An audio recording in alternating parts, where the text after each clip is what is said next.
They say that in a marriage, you have to choose your battles. It's a piece of advice you hear at engagement parties, at the wedding, and every well-meaning card you receive. And for the most part, it's true. You learn to let the small things go. You learn that the way he folds the towels isn't a personal attack, and the fact that you always forget to put the cap back on the milk isn't a sign of impending doom. You build a life on compromise, on understanding, and on the silent agreement that your love is bigger than any trivial annoyance. My husband and I, we were good at that. We had built a beautiful life on that principle. We had been married for 5 years, and in that time, we had navigated job changes, family drama, a leaky roof, and one truly disastrous attempt at baking a sourdough loaf from scratch. Through it all, we were a team. I'm Adrienne Collins. I'm 34 years old, and my husband, who is 35, has always been my rock. Our home wasn't just a place we shared. It was a sanctuary we had built together brick by brick, memory by memory. It was a place filled with the comfortable hum of 2 lives intertwined. The scent of his coffee brewing in the morning while I was still trying to convince myself to leave the warmth of the bed. The sound of my keyboard clacking away in the home office, punctuated by him popping his head in to ask if I needed anything. We had our routines, our rhythms. Tuesday was takeout night. Friday was for a movie on the couch, tangled up under a blanket we bought on our first vacation together. Sunday mornings were for sleeping in the sunlight, filtering through the blinds, and the only agenda item being a lazy brunch at our favorite local spot. It was a good life. It was a stable, affectionate, deeply loving partnership. I knew with a certainty that settled deep in my bones that I had married the right person. He was kind, he was funny, and he had this incredible ability to know exactly what I needed even before I did. A hug after a brutal day of meetings, a ridiculous meme sent to my phone to make me laugh, a quiet hand on my back when he could sense I was lost in my own head. We had our language a shorthand built over years of shared experiences. A raised eyebrow across a crowded room that said, "Are you ready to go?" A specific sigh that meant, "I've had a day, please just tell me something good." And at the very heart of that language, the most fundamental and cherished part of our daily interaction was the kiss. It sounds so simple, doesn't it, a kiss? But for us, it was everything. It was our compass, our anchor, our constant reassurance. It was the first thing that happened in the morning, a soft, sleepy press of lips before a single word was spoken, a silent, "Good morning, I'm glad you're here." It was the last thing that happened at night, a final lingering connection before we drifted off, a promise of, "I'll see you in the morning." Our kisses were a barometer of our entire relationship. There was the quick, almost frantic peck on the lips as one of us was rushing out the door late for work that still managed to say, "I love you, have a good day, be safe." There was the welcome home kiss, the one that melted away the stress of the outside world, a deep grounding embrace that felt like shedding a heavy coat and finally being able to breathe. It said, "You're home now. You're safe with me." We had kisses that were celebratory, full of laughter and joy after receiving good news. We had kisses that were comforting, tender, and slow, meant to soothe a hurt or calm a fear. After our first and only truly massive argument, a stupid fight about finances that had left us both raw and shaken, it wasn't the apologies that healed the rift. It was the kiss that followed. Hesitant at first, then deep and apologetic, and full of a desperate need to reconnect. That single kiss had conveyed more than an hour of talking ever could. It said, "We messed up, but we're okay. We're still us." It was our reset button, our foundation. No matter what happened during the day, no matter how tired or stressed or annoyed we might be, the kiss was the constant. It was the promise that at our core, we were solid. It was the physical manifestation of our love, a daily recommitment to each other that we both relied on perhaps more than we ever consciously realized. So when things started to feel just a little off, I didn't have a name for it. It wasn't one big thing, but a collection of tiny, almost imperceptible shifts in the domestic landscape. It was a subtle change in the rhythm of our life, like a familiar song being played just slightly out of tune. It started with his socks. For 5 years, he had a system. Dirty socks went directly into the hamper. It was an unspoken rule, a part of the household machinery that just worked. Then one day, I found a pair on the floor next to the bed. I didn't think anything of it. I just picked them up and tossed them in the hamper. But then it happened again the next day, and the day after. Soon, finding his socks on the floor became the new normal. Then it was his coffee mug. He'd always been so good about rinsing it and putting it straight into the dishwasher. But now I'd find it sitting on the coffee table from the morning, a sticky brown ring forming underneath it, or on his desk, or on the bathroom counter. It was a small thing, I know. It took me literally 5 seconds to pick it up and rinse it myself, but it was a crack in the routine. It was a task that had always been his, a small piece of the shared responsibility of our home that was now silently being passed to me. I tried to tell myself it was nothing. He's just tired. Work has been stressful for him lately. He's got a big project, his mind is elsewhere. I made excuses for him because I loved him and because confronting it felt silly. How do you even start that conversation? Honey, can we talk about your recent inability to locate the laundry hamper? It sounded petty. It sounded like nagging. And I wasn't a nag. We didn't have that kind of relationship. We were partners. We gave each other grace. So I gave him grace. I picked up the socks. I rinsed the coffee mug.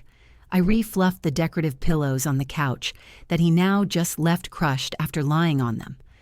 I told myself it was a phase, a temporary slump brought on by external pressures, but deep down, a tiny quiet part of me felt a flicker of resentment. It wasn't about the chores themselves, it was about what they represented.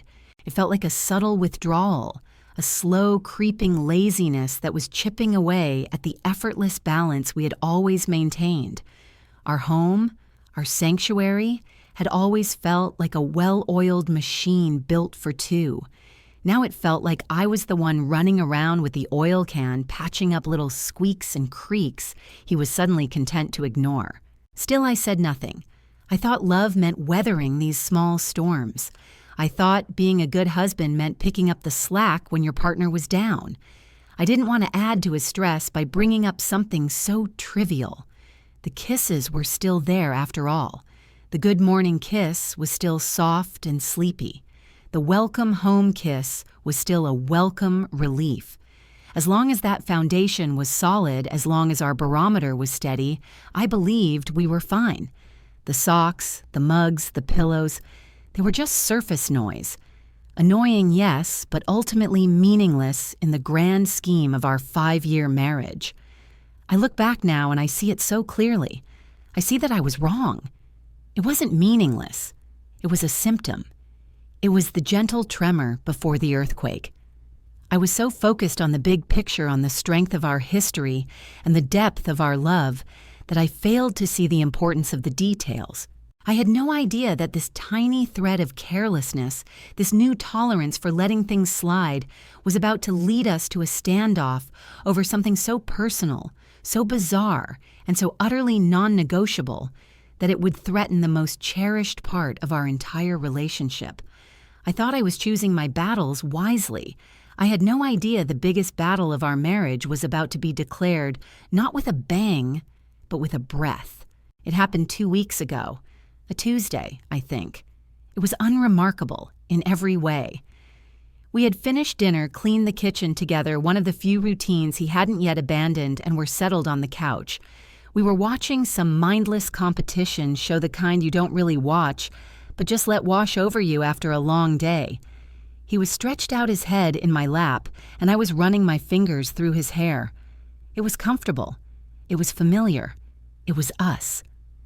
This was our safe harbor, the quiet moment at the end of the day where the world outside couldn't touch us. His eyes were closed, a soft, contented smile on his face as I idly traced the line of his jaw. I loved these moments. They were the bedrock of our 5-year marriage, these silent affirmations of care and affection. I leaned down, intending to press a soft kiss to his forehead, then maybe one to his lips, before telling him it was probably time to head to bed. It was a gesture I'd made 1,000 times before. It was muscle memory. It was love. But as my face drew closer, something stopped me. It was like walking into a wall of stale air. A scent hit me. It wasn't the familiar warm scent of my husband. It wasn't the lingering trace of his shampoo or the faint, clean smell of his skin. This was different. It was sharp. It was sour. I paused just inches from his face, trying to place it. Maybe it was the garlic from the pasta we'd had for dinner. No, this wasn't food. This was something else. Something biological. It was the unmistakable acrid tang of neglect. My stomach turned. I pulled back my hand, freezing in his hair. He must have felt the sudden tension in my body because his eyes fluttered open. He looked up at me, his expression soft and questioning. "Everything okay?" He murmured, his voice thick with impending sleep. And as he spoke, the full force of it hit me. It was his breath. It was a wave of foulness so potent, so utterly alien coming from this man I knew so intimately that I physically recoiled. I sat up straighter, pulling my legs out from under his head, so he had to sit up too. Confusion clouded his features. "Hey, what's wrong?" He asked, his voice a little more alert now. I stared at him, my mind racing, trying to reconcile the man I loved with the smell that had just assaulted my senses. This wasn't morning breath. This wasn't, "I just had a cup of coffee" breath. This was the kind of deep, settled decay that only comes from a complete and total lack of hygiene. I had to ask. I had to know. I tried to keep my voice even, tried to strip it of the alarm and disgust that was coiling in my gut. "Honey," I started, my voice sounding strained even to my own ears. Did you eat something weird today?" It was a weak attempt, a lifeline I was throwing him, hoping for a simple, logical explanation. A bad batch of onions at lunch, a forgotten piece of cheese, anything but the truth that was beginning to dawn on me. He just blinked at me. "What? No, I had the leftover chicken salad you packed for me. Why?" I took a deep breath, steeling myself. "Your breath," I said as gently as I could. It's really strong." I watched his face for any sign of embarrassment or surprise. There was none. Instead, a look of mild annoyance flickered in his eyes. He sighed a little puff of that same stale air and ran a hand over his face. "Oh," he said, his tone utterly flat. "Yeah, probably." Probably. That was it. Not, "Oh my God, I'm so sorry," or "Really, let me go grab some mouthwash." Just, probably. The casual indifference of it was more shocking than the smell itself. It was like I had pointed out a piece of lint on his sweater, a total non-issue. "What do you mean, probably?" I pressed a new edge to my voice. It's not good. Are you feeling okay? Does your stomach hurt?" I was still searching, still hoping for a medical reason, an excuse that would make this make sense. A man who was, until recently, so meticulous about his personal habits didn't just let things go this far without a reason. He shrugged, turning his attention back to the television as if the conversation was already over. "I'm fine, Adrian. Just tired." That was his answer for everything lately. Tired. Too tired to put his socks in the hamper, too tired to rinse his coffee mug, and now apparently too tired for basic, fundamental hygiene. The pieces clicked into place with a horrifying certainty. The creeping laziness I had been excusing for weeks wasn't just about chores. It was a mindset, a complete abdication of effort. "When was the last time you brushed your teeth?" I asked. The question hung in the air between us, cold and heavy. He didn't look at me. He kept his eyes glued to the screen where some celebrity was attempting to bake a cake shaped like a skyscraper. "I don't know," he mumbled. "This morning, I guess." It was a lie. It was such an obvious, lazy lie. There was no hint of mint, no trace of toothpaste. This was not the breath of someone who had brushed their teeth 12 hours ago. This was the breath of someone who had given up entirely.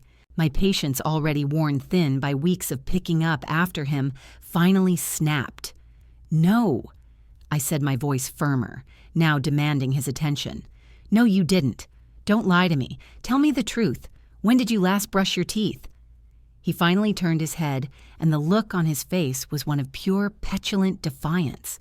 It was the look of a teenager being called out, not a 35-year-old man being asked a reasonable question by his husband. "What is this, an interrogation?" he snapped. "I don't know, a couple of days ago." "What's the big deal?" "A couple of days." The words echoed in my head. A couple of days. He said it with the same casual air as someone admitting they hadn't checked the mail. The sheer nonchalance was staggering. "What's the big deal?" I repeated, my voice rising in disbelief. "What's the big deal? We sleep in the same bed. We share the same space I have to smell. That you think it's okay to just stop brushing your teeth?" "I've been busy. I've been stressed out. I get home, I'm exhausted, and frankly, it's the last thing on my mind." He shot back, his voice thick with self-pity. "I forget in the morning because I'm rushing to get out the door. It's not a crime." It was the same litany of excuses I had been telling myself to justify the socks and the mugs, but hearing them out loud used to defend something so fundamentally gross, so disrespectful they sounded pathetic. They sounded like a cop-out. "Forgetting is one thing," I said, trying to keep my voice from shaking with anger. "But this has been happening for a couple of days." "You mean to tell me that for the last 48, maybe 72 hours, the thought of basic dental hygiene just never occurred to you? You haven't felt that film on your teeth. You haven't noticed your own breath?" I was genuinely baffled. How could someone just turn off that part of their awareness? He threw his hands up in exasperation, as if I was the one being unreasonable. "Look, I'm not seeing anyone. I work from home half the time. It's not like I'm going into a big meeting and breathing on clients. It's just you and me here. I figured you of all people wouldn't care about something so stupid." And there it was. The heart of the matter. It wasn't that he forgot. It wasn't that he was too tired. It was that he had gotten comfortable. He had gotten so comfortable with me, with our life, that he felt he no longer needed to make an effort. The socks on the floor, the dirty mugs, and now this. It was all part of the same pattern. He was taking me for granted. He believed my love for him was so unconditional that it would extend to accepting his slow descent into slovenliness. He thought that because it was just me, my comfort, my senses, my desire to be close to him didn't matter. A cold wave of hurt washed over me, extinguishing the heat of my anger. It wasn't just about the bad breath anymore. It was about the profound lack of respect it signified. All those times he'd kissed me good morning over the past few days. All those times he'd leaned in for a quick peck before heading to his home office. I thought back, and a sick feeling churned in my stomach. Had I not noticed, or had I subconsciously been turning my head slightly, shortening the duration of the kiss, pulling away faster than usual? The realization that I had been avoiding my own husband's mouth without even consciously knowing it made me feel ill. He had put me in a position where I had to flinch away from his affection. "So that's it?" I asked, my voice quiet, now filled with a disappointment that felt heavier than any anger. "Because it's just me.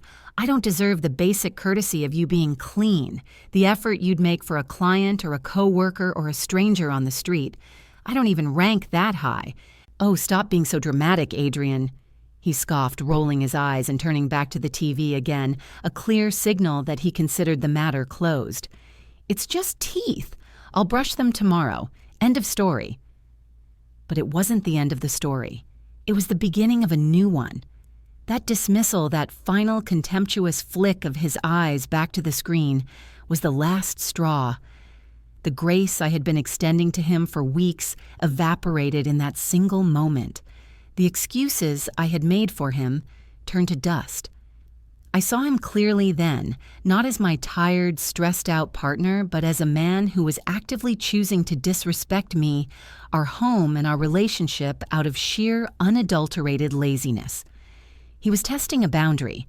He was seeing how far he could let things slide before I would say something. He thought my love was a permission slip for his apathy.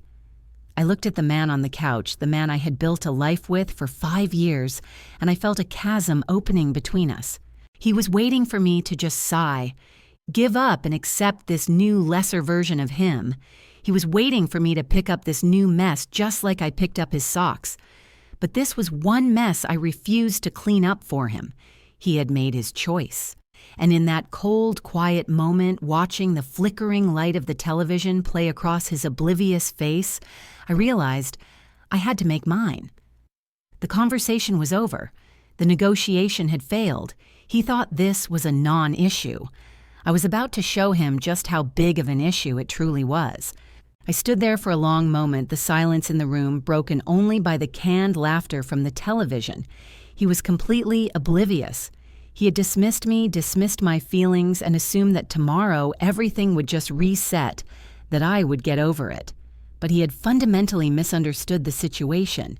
He thought he had ended the conversation. In reality, he had just ceded the floor to me, and I was done using words.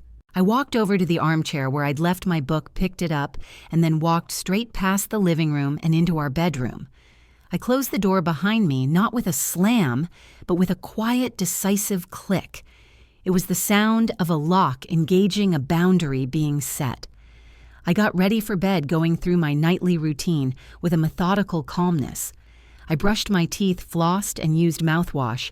Each step felt like a small act of self-respect. When I finally climbed into bed, I didn't turn to his side. I faced the wall. About an hour later, he came in. He didn't say anything, probably assuming I was either asleep or still sulking. He got ready for bed and slid under the covers. Then, as he did every single night for the 5 years we had been married, he rolled over and leaned in to kiss me goodnight.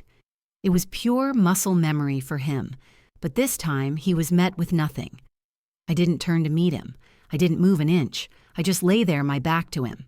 He paused, a beat of confused silence hanging in the air. "Adrian," he whispered. I didn't answer. I just kept breathing slow and even. He sighed a puff of annoyance and rolled back over to his side of the bed. This was day 1, or rather night 1. This was the 14th day before I would tell this story, the day the policy began. The official name was the no kissing policy. No pecks on the cheek, no good morning kisses, no good night kisses, no affectionate smooches in the kitchen. Nothing.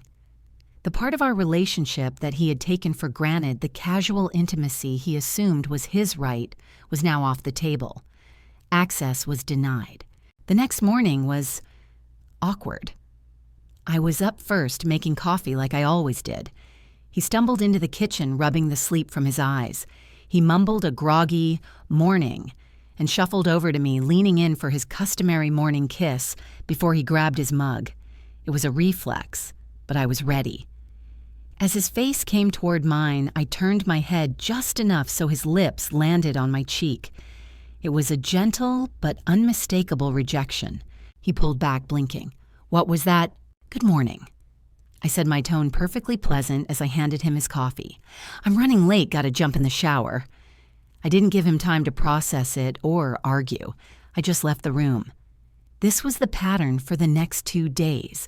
Every time he tried to initiate that small, unconscious act of affection, he was met with a turned cheek, a sudden need for me to be somewhere else, a polite but firm wall. He'd try to kiss me goodbye as I left for the office, and I'd be conveniently holding a box or my laptop in a way that made it impossible. He'd try to steal a kiss while I was cooking dinner, and I would suddenly need to check something in the oven. By the evening of the second day, his annoyance was starting to curdle into genuine frustration. He wasn't just confused anymore. He was angry. We were sitting on the couch watching a movie, and he put his arm around me. It was a peace offering, I guess. I let him. I leaned my head on his shoulder. We could still be close, but the policy was specific. He took the moment of closeness as a sign that the Cold War was over. He tilted my chin up, his eyes searching mine, and he leaned in. I didn't turn away this time. I just held still and looked at him. I let him get within an inch of my lips, and then I said very softly, "No." He froze. The frustration in his eyes was palpable. "Are you serious? You're still on this? It's been 2 days. This is ridiculous, Adrian." "Is it?" I asked, my voice still quiet. "I told you how I felt. I told you it was a matter of respect. You dismissed me. You decided my feelings were dramatic and not worth your consideration. So I'm simply removing myself from a situation that makes me uncomfortable." By not kissing me, that's your solution to act like a child. "The childish thing," I said, sitting up straight and looking him right in the eye, "is expecting your 34-year-old husband to be okay with you not performing a basic act of personal hygiene. The childish thing is getting so comfortable that you stop making an effort for the person who is supposed to be the most important one in your life. I'm not giving you the silent treatment. I'm not yelling. I'm setting a boundary. My mouth is my own. And I don't want your unbrushed teeth anywhere near it. The solution is incredibly simple. You hold the key.